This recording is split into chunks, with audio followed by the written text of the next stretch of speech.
তো নমস্কাৰ আপোনালোক সকলোকে মই কাজল কলিতাই পুনৰবাৰ মই অন্য এটা ভিডিঅ'লৈ স্বাগতম জনাইছোঁ। আজি আকৌ আপোনালোকৰ মাজলৈ দুটি সাঁথৰ লৈ আহিছোঁ। আশা কৰোঁ সাঁথৰ দুটা উত্তৰ কমেণ্ট বক্সত দিব। আৰু আজি সাঁথৰ দুটালৈ বলতে আগবাঢ়োঁ। আজি প্ৰথম সাঁথৰটি হৈছে জন্ম অৱতাৰে মূৰত টুপি, কৃষ্ণ অৱতাৰে ভুলাই গোপী, ৰাম অৱতাৰে ৰাৱণ বধে সেই তৰকাৰী ঘৰে ঘৰে।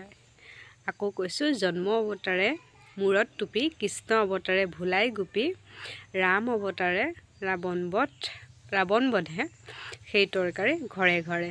কি হয় কমেণ্ট কৰি জনাব। আৰু আজি ২ নম্বৰ সাঁথৰটি হৈছে ওপৰত ছাতি তলত গুটি, তাকে খাই আহিন কাটি। পুনৰবাৰ কৈছোঁ, ওপৰত ছাতি তলত গুটি, তাকে খাই আহিন কাটি। তো বন্ধু বান্ধৱীসকল, সাঁথৰ দুটা শুনিলে আৰু স্ক্ৰীণত সাঁথৰকেইটা দি থোৱা আছে, উত্তৰকেইটা কমেণ্ট বক্সত দিব বুলি আশা থাকিল। আৰু আপোনালোকে মোৰ ভিডিঅ'টো চাই কিন্তু লাইক তেনেকৈ নকৰে, লাইক এটা কৰিব। আৰু ভিডিঅ'টো যদি চাই ভাল পায় শ্বেয়াৰ কৰিবলৈ নাপাহৰিব। আৰু মোৰ চেনেলটো ছাবস্ক্ৰাইব কৰিবলৈ নাপাহৰিব। আৰু লগতে থকা বেল আইকনটি প্ৰেছ কৰি অল কৰি থ'বলৈও নাপাহৰিব। ধন্যবাদ।